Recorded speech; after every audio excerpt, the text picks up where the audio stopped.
CBI விசாரணைக்கு போயிட்டு வெளில வந்தார்ல, அந்த ரூப் டாப்பை ஓப்பன் பண்ணிட்டு அப்படி கையை காமிச்சிட்டு அப்படியே ஜாலியாக வெளில வந்தார். பார்த்தீங்கன்னா என்ன சொன்னாங்க தெரியுமா? ஆதவர்ஜுனா அந்த புஷி ஆனந்தவங்களாம் என்ன தெரியுமா சொன்னாங்க? தேர்தல் அறிவிப்பு வந்துருச்சு, இனிமேல் அண்ணன் அவ்வளோதான் தீயா இருக்க போறாரு அப்படின்னாங்க. அண்ணன் பார்த்தீங்கன்னா நேரம் வந்து வீட்டுக்கு வந்தார். டெல்லியிலேருந்து வீட்டிலேருந்து எங்கேயுமே போகல. இப்போ வேட்பாளர்களை அனௌன்ஸ் பண்ணுறது பெரிய சேலஞ்ச். அது புஷி என்ன பண்ணிட்டு இருக்காரு? எல்லார்ட்டையும் போய் 2க்குதா, எத்தனை பேர் 2 5 கொடுப்பாங்க? 50 கோடி ரூபா கையில் இருந்தாதான் 5 கோடி ரூபா போனா போட்டும், புஷிக்கு ஒரு 2 கோடி ரூபா போனா போட்டும்னு வந்து செலவழிக்கிறது துணிஞ்சு வருவான். சும்மா எப்படின்னா போறோம் வரவன்லாம் வந்து இப்போ புடிச்சு வேட்பாளராக ஆக்கிட்டு இருக்காங்க. புஷி சொல்லிருக்காரு, தளபதி வராரு வழி விடுங்க அப்படி டக்குன்னு எல்லாம் சாஞ்சிருக்காங்க. பார்த்தீங்களாப்பா, என்னமோ சொன்னாங்களேப்பா நம்ம தளபதியை, சும்மா வெளில வரமாட்டாரு அது இதுனாரு, கில்லி மாதிரி வந்துட்டார் பாருப்பா, சும்மா கில்லி மாதிரி வந்து கார்ல ஏறுறாரு. அப்படி ஏறினோன்னு புஷிட்டு கேட்காங்க, அண்ணா எந்த தொகுதிக்கு பிரச்சாரத்துக்கு போறாரு? பிரச்சாரத்துக்கா இரு பொறுத்திருந்து பாரு அப்படின்னு சொல்லிட்டு கிளம்பி போயிட்டாரு. அவரும் கார்ல ஏறி பார்த்தா நேர ஏர்போர்ட்டுக்கு வருது வண்டி, ஃபிளைட் ஏறாரு, பாம்பேல இறங்குறாரு. அங்க எல்லாருக்கும் கை காட்டுறாரு. தனி விமானம் ஏறி அட்லி வீட்டுக்கு போக தெரியுது, திரிஷாவை கூட்டிட்டு ஏஜிஎஸ் வீட்டு கல்யாணத்துக்கு போக தெரியுது. இதெல்லாம் பண்றீங்களே, என்ன சோக்குப்படுற நேரம் அது? ஊழலை ஒழிப்பேன்னு சொல்றவரு கூட வச்சிருக்கிறது பாத்தீங்களா? சுரண்டல் லாட்டரியில வந்த காசுல மருமகன் இவர் ஆதவர்ஜுனா மஞ்சள் குளிச்சுக்கிட்டு இருக்காருன்னு சொல்லுவாங்கல்ல, அதாவது மாமனார் காசுல மஞ்சள் குளிக்கிறார் இவர் வந்து ஊழலை ஒழிக்க போறாரு. சார் வணக்கம். சார் வணக்கம். தேர்தல் பரபரப்பாக எட்டிருச்சு, ஆனால் விஜய் இன்னும் வெளியவே வரல. எல்லா இடத்துக்கும் கரெக்ட் டைமுக்கு போகிறாரு, கரூருக்கு மட்டும் லேட்டாக போனார் அப்படின்லாம் நிறைய மீம்ஸ்களை போட்டுருக்காங்க. விஜய் வெளியே வர வரைக்கும் நாங்கள் எந்த வீடியோக்களும் வெளியிட மாட்டோம் தாவேக்காவினர் இன்ஸ்டாவில் போஸ்ட்டுகள்லாம் போடுறாங்க. எப்படி பார்க்குறீங்க? இந்த சிபிஐ விசாரணைக்கு போயிட்டு வெளில வந்தார்ல, அந்த ரூப் டாப்பை ஓப்பன் பண்ணிட்டு அப்படி கையை காமிச்சிட்டு அப்படியே ஜாலியாக வெளில வந்தார். பார்த்தீங்களா? நீங்கள் பார்த்தீங்க காணொலியை பார்த்தீங்களா? இப்போ என்ன சொன்னாங்க தெரியுமா? ஆதவர்ஜுனா அந்த புஷி ஆனந்தவங்களாம் என்ன தெரியுமா சொன்னாங்க? அவ்வளோதான் தேர்தல் அறிவிப்பு வந்துருச்சு, இனிமேல் அண்ணன் அவ்வளோதான் தீயா இருக்க போறாரு அப்படின்னாங்க. அண்ணன் பார்த்தீங்கன்னா நேரம் வந்து வீட்டுக்கு வந்தார். டெல்லியிலேருந்து வீட்டிலேருந்து எங்கேயுமே போகல. அதாவது தேர்தல் அறிவிப்பு வந்தே பார்த்தீங்கன்னா 10 நாள் ஆயிடுச்சு. இது வரைக்கும் எங்கேயுமே போகல, பிரச்சாரத்துக்கு போகல, எங்கேயுமே போகல. நம்ம இது 60 சீட் அனௌன்ஸ் பண்ணியிருக்காரு. இப்போ பாண்டிச்சேரியில் பார்த்தீங்கன்னா 30 வேட்பாளர்கள் அனௌன்ஸ் பண்ணியிருக்காரு. பாண்டிச்சேரியில் 30 வேட்பாளர்களே உருப்படியாக அனௌன்ஸ் பண்ண முடியல. அதாவது சொல்கிறதுக்கு அங்கே ஆளே கிடையாது. அதுதான் உண்மை. பிஜேபியில் இருக்கிறவங்களையெல்லாம் கூப்பிட்டு வந்து பாண்டிச்சேரியில் சீட்டு கொடுத்துருக்காரு. ஒருத்தர் பார்த்தீங்கன்னா ராமுன்னு ஒருத்தர் சீட்டு கொடுத்துருக்காரு, சாமிநாதன் ஒருத்தர் சீட்டு கொடுத்துருக்காரு, அப்புறம் வந்து பிரகாஷ் குமார்னு ஒருத்தர் சீட்டு கொடுத்துருக்காரு, அப்புறம் சாய் சரவணகுமார். அந்த சாய் சரவணகுமாரை தனியாக ஸ்பெஷலாக பேசணும். ஏன் தெரியுமா? காலையில் 10 மணிக்கு பிஜேபியிலேருந்து வெளில வராரு. அவர் பிஜேபி கட்சிக்காரரு. பிஜேபியிலேருந்து வெளில வராரு. சாயந்தரம் 5 மணிக்கு பார்த்தீங்கன்னா தாவேக்கால வந்து வேட்பாளராக வந்து அவர் அனௌன்ஸ் பண்ணுறாங்க. எப்படி இருக்கு பார்த்தீங்களா? அதாவது இவருக்கு வந்து பிஜேபி வந்து கொள்கை எதிரியாம். அந்த பிஜேபி கொள்கை எதிரி, ஆனால் அந்த பிஜேபி கட்சியில் பல வருஷமாக இருந்திருக்கிறார். மிக முக்கியமான பொறுப்புகள் எல்லாம் அவர் இருந்திருக்கிறார். அந்த சாய் சரவணன்கிறவர் அவருக்கு சாயந்தரமே பார்த்தீங்கன்னா அந்த கட்சியிலேருந்து வெளில வந்தோடனே சீட்டு கொடுத்துருக்காரு. எங்கேயாவது நடந்திருக்கா? இது வரைக்கும் இந்திய வரலாற்றுலேயே, அரசியல் வரலாற்று நடந்திருக்கா? ஒரு மாதத்துக்கு முன்னாடி வருவாங்க, 5 நாளைக்கு முன்னாடி வருவாங்க. காலையில் பிஜேபியிலேருந்து வெளில வந்தவருக்கு சாயந்தரம் சீட்டு கொடுத்துருக்காங்க. அதாவது புஷிகிட்ட கேட்டுக்காரு, இந்த மாதிரி புஷி சொல்லியிருக்காரு அவர்கிட்ட, சாய் சரவணன்ட்ட, என்ன சரவணா என்ன பண்ணிக்கின்னுக்கிற அப்படின்னு கேட்டிருக்காரு. நான் ஒன்றும் இல்லைண்ணே, சீட்டு கொடுக்கல, என்ன பண்ணுறதுன்னு தெரிலண்ணே அப்படின்னு சொல்லியிருக்காரு. இவர் யார்? சாய் சரவணா. அவர் புஷி சொல்லியிருக்காரு, ஒன்றும் கவலைப்படாத சரவணா, நாங்களே ஆள் இல்லாமல் தவிச்சு நிற்கிறோம். கிட்டத்தட்ட பார்த்தீங்கன்னா உங்கள் ஆளுங்களுக்கு தான் எல்லாம் சீட்டு குத்துன்னுக்கிறோம். இதில் ஏடிஎம்கேயில் பார்த்தீங்கன்னா காரைக்குடி எம்எல்ஏ அசானா அவருக்கு வந்து சீட்டு குத்துக்கிறோம். அப்புறம் இன்னொரு வந்து பெரிய சாமின்னு ஒருத்தருக்கு சீட்டு குத்துருக்கோம். எல்லாம் ஏடிஎம்கே பிஜேபி ஆள் அங்கங்கே புச்சு போட்டுக்கிட்டுக்கிறோம். சரவணா நீ வந்து என்ன நல்லாயிருக்கும், என்ன சொல்கிற அப்படின்னு இருக்காரு. அண்ணா எப்படின்னா, நான் இன்னும் அந்த பிஜேபியிலேருந்தே கட்சியிலேருந்தே வெளியில் வரலையே. இது எப்படி முதல் நாள் நடக்குது ஈவினிங் ஒரு 8 மணிக்கு, நான் இன்னும் வெளியிலே வரலையே, நான் இன்னும் பிஜேபியிலே இருக்கேன். அதெல்லாம் உடுசுறோம்னா நீ காலையில் 10 மணிக்கு வெளில வந்துரு, சாயந்தரம் உன்னை வேட்பாளராக போடுறேன், என்ன சொல்கிறேன் நீ? அண்ணா இதெல்லாம் நடக்கிற காரியமே இல்லைண்ணே. எப்படிண்ணே காலையில் வெளில வந்து சாயந்தரம் சீட்டு கொடுப்பாங்களேண்ணே? அதெல்லாம் நான் பார்த்துக்கிறேன் சரவணா, நீ ஏன் கவலைப்பட்டுக்கிற? என்ன நீ, உனக்கு என்ன பிரச்சனை? உனக்கு 2க்கு தான் அப்படின்னு கேட்டுக்காரு. 2க்கு தானே அப்படின்றாரு. 2ன்னா 2 கோடி அது புஷிக்கு, அது வழக்கமாக வாங்குறது தான். 5க்கு தான் அப்படின்றாரு. அதெல்லாம் தாராளமாக செலவழிக்கிறேண்ணே. அப்புறம் என்ன சரவணா, நீ வந்துரு சரவணா, நான் பார்த்துக்கிறேன். தளபதி அவர் பிஜேபி கொள்கை எதிரின்னு எல்லா பக்கம் பேசின்னு இருக்கிறாருண்ணே, அவர் ஒத்துப்பாருண்ணே. தளபதிக்கெலாம் ஒன்றுமே தெரியாது சரவணா, அவர்லாம் பால்வாடி சரவணா. அவருக்கு வந்து தளபதி கில்லாபதி அப்படின்னு பாட்டு தான் ஆட தெரியும் சரவணா. நான் பார்த்துக்கிறேன், நீ பிஜேபின்னே நான் சொல்ல மாட்டேன், அவர் பிஜேபின்னே தெரியாது, நம்ம கட்சிக்காரங்களா தாவேக்காவா அப்படின்னு நீ துண்டை மட்டும் போட்டு வந்துரு, நான் பார்த்து உன்னை வேட்பாளராக அறிவிச்சிட்றேன் அப்படின்னு சொல்லியிருக்காரு. அப்படி தான் பார்த்தீங்கன்னா அவரை வந்து வேட்பாளரை அறிவிச்சிருக்கிறாங்க. மொத்தத்தில் 30 தொகுதியில் 4 பேர் பிஜேபிக்காரவங்க, 2 பேர் ஏடிஎம்கேக்காரவங்க, மற்ற ஆட்கள் இருக்காங்க பார்த்தீங்களா 24 பேர். அதில் தாவேக்கால யாருமே தெரியாத ஆட்கள் மொத்தத்தில் இதுதான் வந்து பாண்டிச்சேரியில் நடந்திருக்கு. தனித்து போட்டிடுறாரு யார்? தளபதி வந்து தனித்து போட்டிடுறாரு. அப்படி இருக்கும்போது 234 தொகுதிக்கு இப்போ வேட்பாளர்களை அனௌன்ஸ் பண்ணுறது பெரிய சேலஞ்ச். அது புஷி என்ன பண்ணிட்டு இருக்காரு, எல்லார்ட்டையும் போய் 2க்குதா அப்படின்னு கேட்குறாரு. அந்த 2 இதுக்கு இருக்குண்ணே அப்படின்னு சொன்னால் போதும், ஓகே 5க்குதா செலவுக்கு அப்படின்றாரு. 5க்கு தானே அப்படின்னா ஆன உடனே சீட்டு கொடுத்துட்ருக்காரு. எத்தனை பேர் 2ம் 5ம் கொடுப்பாங்க? 50 கோடி ரூபா கையில் இருந்தால் தான் 5 கோடி ரூபா போனால் போட்டும், புஷிக்கு ஒரு 2 கோடி ரூபா போனால் போட்டும்னு வந்து செலவழிக்கிறது துணிஞ்சு வருவான். 50 கோடி ரூபா கையில் வச்சுருக்கோம். எத்தனை பேர் இருப்பான்? 10 பேர் இருப்பானா? 5 பேர் இருப்பானா? தாவேக்கால அதுக்கு மேலே ஆளே கிடையாது. சும்மா எப்படின்னா போகிறோம் வரவெல்லாம் வந்து இப்போ புடிச்சு வேட்பாளராக ஆக்கிட்டு இருக்காங்க. புஷி வந்து இப்போ என்ன பண்ணிட்டு இருக்காருன்னா, தளபதி கேட்குறாரு, என்ன அண்ணன் வேட்பாளர்லாம் ரெடியாக? கவலைப்படாதீங்க தளபதி, நல்லா பார்த்துக்கிறேன்னு சொல்லிட்டு கல்லா கட்டுற வேலையை வந்து புஷி பார்த்துட்டு இருக்காரு. இதுக்கு தளபதி சொன்னார்ல, என்ன சொன்னார்? அதாவது நாளைய தீர்ப்புலேருந்து என் படத்துக்கு போஸ்டர் ஓட்டினவங்க, என் பசத்தடவி போஸ்டர் ஓட்டினவங்க, பேனர் வச்சவங்க, வினைல் வச்சவங்களுக்கு தான் நான் சீட்டு கொடுப்பேன்னு சொன்னார்ல ஆரம்பத்தில். அதனால் அதை நான் வச்சுட்டு ஒரு 10-15 பேர் கிளம்பி வந்துருக்குறாங்க. பல இடங்களில் பல மாவட்டங்கள்லேருந்து வந்து அண்ணன் அப்படின்ட்டு இருக்காங்க. யார்? தளபதியை பார்க்க முடியாது, தளபதி யாராலையும் பார்க்க முடியாது, புஷியை பார்த்துருக்குறாங்க. புஷி குஷியாக உட்காந்துருக்கிறாரு. ஏன்னா 2 வந்துன்னே இருக்குது. அதனால் வந்து பார்த்தீங்கன்னா குஷியாக இருந்திருக்காரு. அண்ணா அப்படின்ட்டு இருக்காங்க. என்ன எல்லாம் குரூப்பாக வந்து நிற்கிறீங்க, என்ன விஷயம் அப்படின்னு கேட்டுக்காரு. அண்ணே தளபதி சொன்னார்ண்ணே, போஸ்ட்டு பசத்தடி ஓட்டினவங்களுக்கு தான் சீட்டுன்னு சொன்னார்ண்ணே, நாங்களாம் பாருங்கண்ணே பசத்தடி ஓட்டினோம், கையே காய்ச்சி போச்சுண்ணே அப்படின்னு சொல்லியிருக்காங்க. அது என்ன செய்யணுங்கிற அப்படின்ட்டு இருக்காங்க. சீட்டு கொடுங்கண்ணே, எங்களுக்கு கொஞ்சம் பார்த்து பண்ணுங்கண்ணே, நாங்கள் ஒரு 20 பேர் இருக்கோண்ணே அப்படின்னு சொல்லியிருக்காங்க. உடனே புஷி கேட்டுக்காரு, 2க்கு தான் அப்படிங்கிறாங்க. ஒருத்தர் வந்து பேக்கெட் இருக்குதுண்ணே அப்படின்னு சொல்லிட்டு ஒரு 2 ரூபா கேன் எடுத்து காமிச்சிருக்கான். நம்மளே லக்கல் பண்ணுறாங்க அப்படின்னு சொல்லிட்டு இன்னொருத்தன் கேட்டுக்காரு, 5க்கு தான் அப்படின்னாரு. ஒருத்தர் 5 ரூபா கேன் எடுத்து காமிச்சிருக்கான். என்ன நக்கல் பண்ணுறீங்களா நீங்கள்? 2 கோடி 5 கோடி மொத்தம் 7 கோடிக்குதா அப்படின்னு கேட்டுருக்கான். நாங்களே தெருக்கோடியில் நிற்கிறோண்ணே, நாங்கள் எங்கண்ணே 7 கோடிக்கு போகிறது அப்படின்னா, தெருக்கோடியில் நிற்கிறீங்களா? அப்போ போய் நீங்கள் எந்தெந்த ஊர்லேயோ அந்த தெருக்கோடியில் நில்லுங்க, தளபதி பிரச்சாரத்துக்கு வருவார், உங்கள்கிட்ட கை காட்டுவார், நீங்களும் கை காட்டுங்க, என்ன போயிட்டு வரீங்களா செல்லுங்களா அப்படின்னு சொல்லி அனுப்பிச்சி வச்சுட்டார். பாருங்கள் இந்த மாதிரி கூத்து. வெளியிலே வர மாட்டேங்கிறாரு. அதுக்கு நடுவில் பாருங்கள் பரபரப்பாக இருக்குது. தேர்தல் எல்லா கட்சிக்காரங்களும் பரபரப்பாக தானே இருக்காங்க. தாவேக்கா அது விஜய் பரபரப்பாக இல்லை, அது வெளியில் தெரியாது. ஆனால் கட்சிக்காரவங்க பரபரப்பாக இருக்காங்க. எப்படியாவது நெருப்பு மாதிரி வந்துடுவார். என்ன சொன்னார் புஷி? என்ன சொன்னார்? நெருப்பு மாதிரி வருவார் பிரச்சாரத்துக்கு. ஆதவ் என்ன சொன்னார்? நெருப்பு மாதிரி வருவார்னு சொன்னார்ல. அதனால் பரபரப்பாக இருக்குது. கட்சி அலுவலகம் உனக்கு சீட்டா எனக்கு சீட்டா அவங்களுக்குள்ளே பேசிகிட்டு இருக்காங்கன்னு வச்சுங்களேன். இதுக்கு நடுவில் பார்த்தீங்கன்னா புஷி சொல்லிக்கார், தளபதி வராரு வழி விடுங்க, தளபதி வராரு வழி விடுங்க, தளபதி வராரு வழி விடுங்க அப்படின்னா அப்படி டக்குன்னு எல்லாம் சாஞ்சிருக்காங்க. பார்த்தீங்களாப்பா? என்னமோ சொன்னாங்களேப்பா நம்ம தளபதியை, சும்மா வெளில வரமாட்டார் அது இதுனாரு, கில்லி மாதிரி வந்துட்டார் பாருப்பா, சும்மா கில்லி மாதிரி வந்து காரில் ஏறுறாரு. அப்படி ஏறினோன்னே புஷிட்டு கேட்குறாங்க, அண்ணா எந்த தொகுதிக்கு பிரச்சாரத்துக்கு போகிறாரு? பிரச்சாரத்துக்கா? பொறுத்திருந்து பாரு அப்படின்னு சொல்லிட்டு கிளம்பி போயிட்டார். அவரும் காரில் ஏறி பார்த்தா நேராக ஏர்போர்ட்டுக்கு வருது வண்டி. ஃப்ளைட் ஏறுறாரு, பாம்பேயில் இறங்குறாரு, அங்கே எல்லாருக்கும் கை காட்டுறாரு. அங்கே பாம்பேயில் பார்த்தீங்கன்னா ஒரு கூட்டத்தை செட்டப் பண்ணி வச்சுட்டாங்க.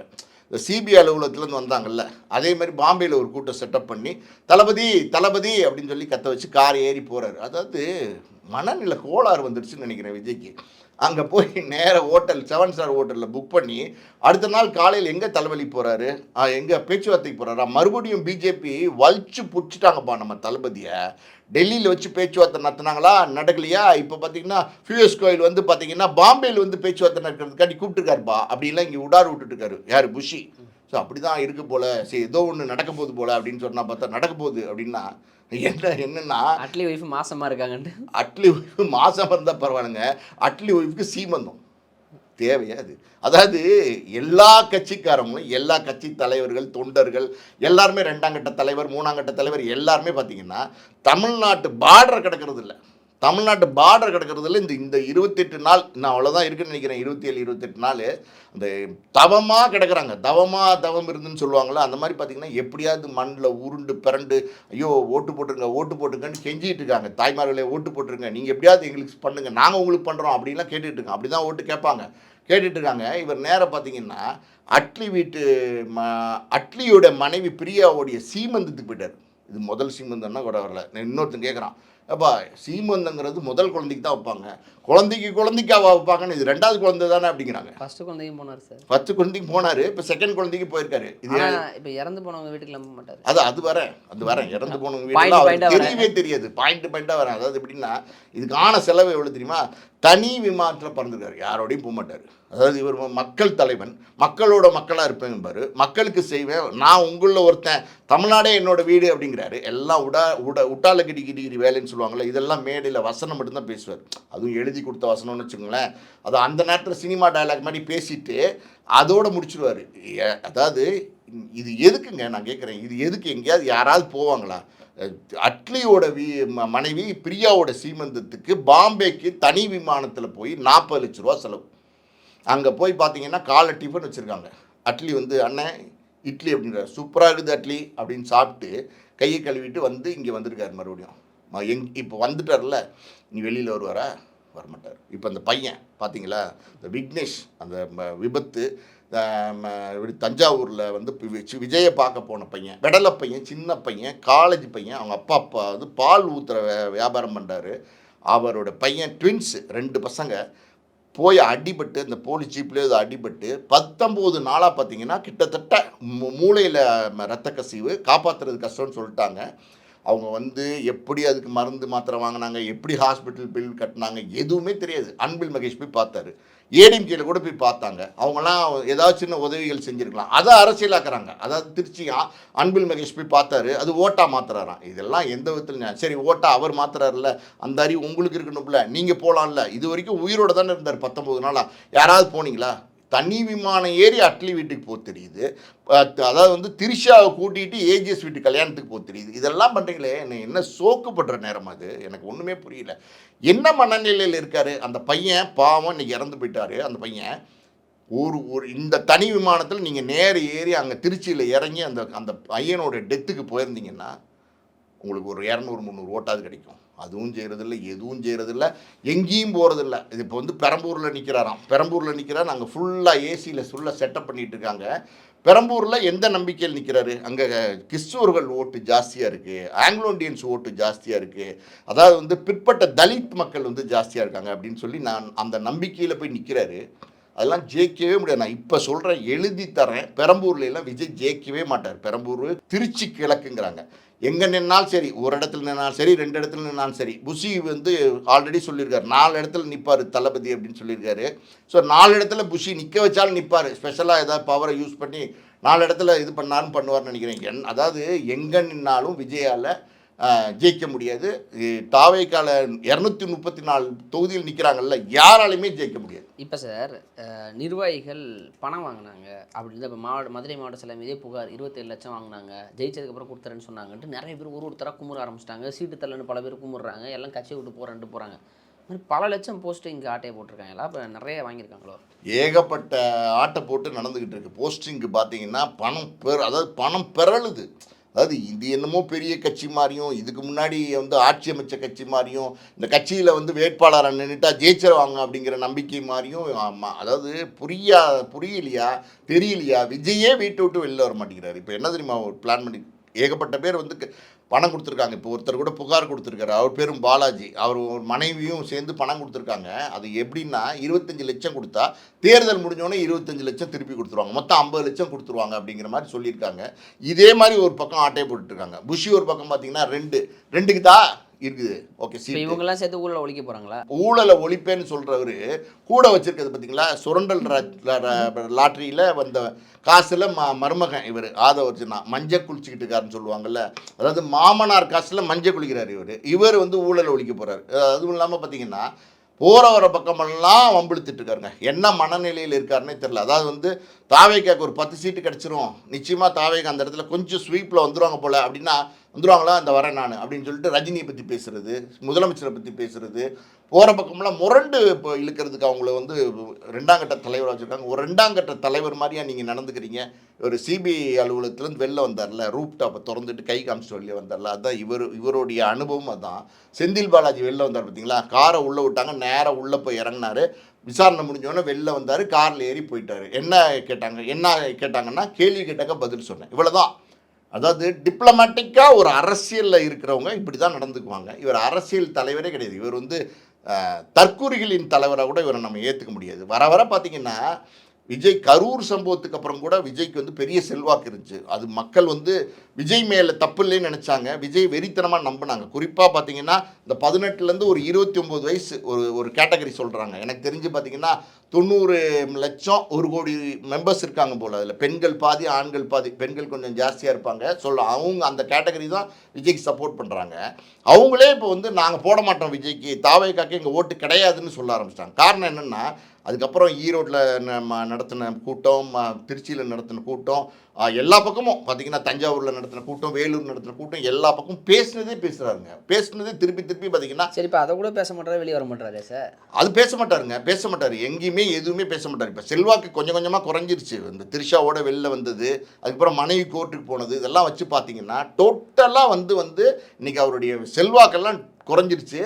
கிட்டத்தட்ட ஒரு 10-12% இல்லைன்னா 13-14% கூட வாங்குவாருன்னு சொன்னாங்க. இப்போ அதெல்லாம் வாய்ப்பே இல்லை. சீமானோட ஓட்டில் பாதி விஜய்க்கு வரும்னாங்க. அதெல்லாம் கிடையாது. இப்போ வந்து சீமானோட ஓட்டு சீமானுக்கு கண்டிப்பாக கிடைக்க போது. நிச்சயமாக அவர் அந்த ஓட்டு சதவீதத்தை தக்க வச்சுப்பார். 8%க்கு மேலே அவர் வாங்குவார்.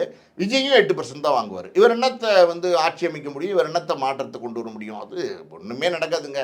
வீட்டை விட்டு வெளியிலே வரமாட்டார். இன்னும் 28 நாள் என்ன தெரியுமா பண்ண போகிறாரு? அதாவது வேட்பாளர்கள் 234 தொகுதியிலையும் தேர்ந்தெடுக்கிறாங்கல்ல, அவங்களெல்லாம் கூப்பிட்டு ஃபோட்டோ எடுக்கிறாராம். மாமல்லபுரத்தில் எல்லாம் மாமல்லபுரம் தான். இவர் வரமாட்டார். அந்த பனையூர், இந்த மாமல்லபுரம், அப்புறம் பார்த்தீங்கன்னா அதிகபட்சம் இந்த சென்னை மீனம்பாக்கம் ஏர்போர்ட்டு, இதுதான் பனையூர். அந்த பக்கம் மாமல்லபுரம், இந்த பக்கம் மீனம்பாக்கம் ஏர்போர்ட். இது தவிர வேறு எங்கேயுமே போக மாட்டார். எந்த பிரச்சாரத்துக்கும் போக மாட்டார். ஃபோட்டோ எடுத்து ஒரு ஊக்குவிக்கிறாராம். ஊக்குவிச்சு அந்த ஃபோட்டோ வந்து வால் போஸ்ட் அடித்து வீடியோவில் அடித்து நீங்கள் எல்லாரும் பப்ளிசிட்டி பண்ணி ஜெயிச்சுங்க, தளபதியின் ஆசி பெற்ற வெற்றி வேட்பாளர் அப்படின்னு சொல்லிட்டு சொல்ல வேண்டியதுதான். தளபதியே வெற்றி வேட்பாளர் கிடையாது. இதெல்லாம் பரவாயில்லைங்க. இந்த ஆதவர்ஜுனா, இந்த புஷி ஆனந்த், இவங்கெல்லாம் ஆல்ரெடி இருக்காங்க. நிர்மல்குமார், இந்த அருண்ராஜெல்லாம் விட்டுருங்க. இந்த பக்கம் பார்த்தீங்கன்னா இப்போ போய் மாட்டிக்கிட்டார். அதாவது வந்து எலிப்பொறிக்குள்ளே மாட்டின மாதிரி மாட்டிக்கிட்டார் ஒருத்தர். மூத்த அரசியல்வாதி யார் தெரியுமா? செங்கோட்டையே இப்போ வந்து பேய் மொழி முடிச்சுட்டு இருக்காரு. இது என்னடா அது வில்லங்கமாக வந்து தெரியாமல் மாட்டிட்டோமே, கொஞ்சம் யோசிச்சிருக்கலாமோ அது அவரை யோசிக்க விடாமல் வாங்கண்ணே அண்ணே நீங்கள் தைரியமாக வாங்கண்ணே, ஏகப்பட்ட பேர் வராங்கண்ணே, அவர் வராரா, ஐயோ இவர் வராரா, ஐயோ இவர் சேர்ந்து வராங்களா, ஐயோ 2 பேரும் சேர்ந்து வராங்களா, ஐயோ அப்படின்லாம் சொல்லி செங்கோட்டையனை வந்து நைஸாக பிரெயின் வாஷ் பண்ணி சோப் வாஷ் பண்ணி உள்ளே கொண்டு வந்து எலிப்பொறியில் லாக் பண்ணி விட்டுட்டு இப்போ வந்து ஒரு சின்ன தேங்காய் சில்லு, இந்த கருவாடு பற்ற சொல்லுவாங்கல்ல, கருவாடை சுட்டு வைப்பாங்க எலியை பிடிக்கணும்னா, அந்த மாதிரி சுட்டு வச்சு பிடிச்சி இப்போ அவர் யோசிச்சுட்டு இருக்காரு. அதாவது ஓபிஎஸ் கூட புத்திசாலித்தனமாக யோசிச்சிட்டாரு. டிஎம்கேல போய் சேர்ந்துட்டாரு. நம்ம எப்படி மாட்டிக்கிட்டோமே, இந்த கட்சிக்கு ஒரு எதிர்காலமே இல்லை போலியே, நம்ம அரசியல் எதிர்காலமே போயிடுச்சுன்னு அவர் நினச்சிட்டு இருக்காரு. சொல்ல முடியாது. தேர்தலுக்கு முன்னாடி இல்லை தேர்தலுக்கு பின்னாடி டிஎம்கேக்கு போய் மறுபடியும் சாமின்னு சரண்டர் ஆகிறதுக்கு கூட வாய்ப்பு இருக்குது. இல்லை எடப்பாடிகிட்ட போய் சரண்டர் ஆகிறதுக்கு கூட வாய்ப்பு இருக்குது. புரியுது சார். இறுதியாக ஒரே ஒரு கேள்வி. எல்லாருக்கும் சீட்டு, உழைச்சவங்களுக்கு தான் சீட்டு அப்படிலாம் சொன்னார். விஜயோட நண்பர்களுக்கெல்லாம் சீட்டு தராங்களா அப்படியா? ஆமாம், அவர் ஃப்ரெண்ட்ஸ்னு ஒரு படம் நடித்தார்ல, நண்பன் ஒரு படம் நடித்தார்ல, அப்புறம் அவங்களுக்குலாம் கொடுக்க வேண்டாமா? நிறைய பேர் இருக்காங்க. சஞ்சீவ்னு ஒருத்தர் இருக்கார். அதுக்கப்புறம் பார்த்தீங்கன்னா ஸ்ரீநாத்னு ஒருத்தர் இருக்கார். ஸ்ரீநாத்லாம் பார்த்தீங்கன்னா அரசியல் ஞானம் சும்மா கிடையாதுங்க. நீங்கள் அவர் என்ன சும்மா சீட்டு கொடுக்குறாருன்னு நக்கலாக பேசுகிறீங்க? அவரெல்லாம் அடி ஞானிங்க. அவர் அரசியல் அப்படியே கரைச்சி, இந்த மிக்சியில் போட்டு கரைச்சி குடிப்பாங்கள்ல, அந்த எப்படி சொல்கிறது, ஃப்ரூட் மிக்சர்னுவாங்க, பல ஃப்ரூட்ஸை உள்ளே போட்டு கரைச்சி அப்படி குடித்த மாதிரி அரசியலில், அது உலக அரசியல், இந்திய அரசியல், தமிழக அரசியல், வரலாறு எல்லாத்தையும் கரைச்சி போட்டு குடித்தவர் ஸ்ரீநாத். புரியுது அவங்களுக்கு? எல்லாரும் ஒன்றா உட்காந்து குடித்தவங்க. அதில் ஒருத்தர் ஸ்ரீநாத். அவருக்கு சீட்டு கொடுக்கணும், அவர் வேட்பாளராக நிறுத்தணும். அவர் ஒன்றும் இல்லாமல் காலி பண்ணி அவர் ஏதோ அங்கங்கே ஏதோ சின்ன ஆட் ஃபிலிமு, அதாவது ஜூனியர் ஆர்டிஸ்ட் கூட கிடையாது, அதுக்கும் கேவலமாக கூப்பிட்றாங்க இப்போ நடிக்கிறதுக்கு ஸ்ரீநாத்தை. வரீங்களா, என்ன ரோல் சார் அப்படின்னு சும்மா அந்த குரூப்பில் நிற்கணும். வந்துடுறேன் சார் அப்படின்னு கிளம்பி போயிட்டுருக்காரு கார் எடுத்துகிட்டு. அந்த மார்க்கெட்டையும் காலி பண்ண முடிவு பண்ணிட்டாருன்னு நினைக்கிறேன். ஆனால் இப்போ ஸ்ரீநாத் கொடுக்குறாரு. அடுத்து சஞ்சீவ் சும்மா இருப்பாரா? மச்சான் நான் எவ்வளோ நாளாக பின்னாடியே வந்து நிற்கிறேன். அவரு அந்த பஸ்ஸில் தான் பேசுவார். எல்லாம் புஷி, சஞ்சீவ், ஸ்ரீநாத் எல்லாம் ஒரு குரூப்பு. விஜய் வந்து பார்த்தீங்கன்னா என்ன ஆக போகிறாருனே தெரில. இன்னொரு உண்மையை சொல்லட்டுமா? தேர்தலில் போட்டியே இட மாட்டாருங்கிறாங்க. இது அதிர்ச்சியாக இல்லை உங்களுக்கு? அதுலேயும் ஒரு சிக்கல் இருக்குது. என்ன அப்படின்னா, சொத்து ஃபுல்லாக தாக்கல் பண்ணணும். இப்போ சங்கீதா வந்து மனைவி, அவங்களுக்கு எல்லா சொத்து விவரமும் தெரியும். வேட்புமனு தாக்கல் செய்யும்போது தேர்தல் ஆணையம் கொடுக்குற நாமினேஷனில் வந்து கொஞ்சம் ஒரு சில இஷ்யூஸ் வரதுனால விஜய் ஒரு சிக்கல் வரும், நிற்க மாட்டாரோங்கிற ஒரு அதை கேள்வி. காரணம் காட்டி அவர் வந்து நிற்காம போகலான்னு பார்க்குறாரு. அதாவது உள்ளே வந்துட்டார். செங்கோட்டையன் நிலைமை தான் விஜய்க்கு. இப்போ செங்கோட்டையன் வந்து மாட்டிக்கிட்டாரு, விஜய் வராமே மாட்டிக்கிட்டாரு. ஓகே சார், பொறுத்து வந்து பார்ப்போம் சார். விஜய் கட்சி எப்படி இருக்குது, ஒத்தமாக நிலமைனா இழுத்து முக்காடு போட்டு உட்காந்துருக்கிற மாதிரி இருக்குது. நேரம் கொடுத்ததுக்கு நன்றி. நன்றி.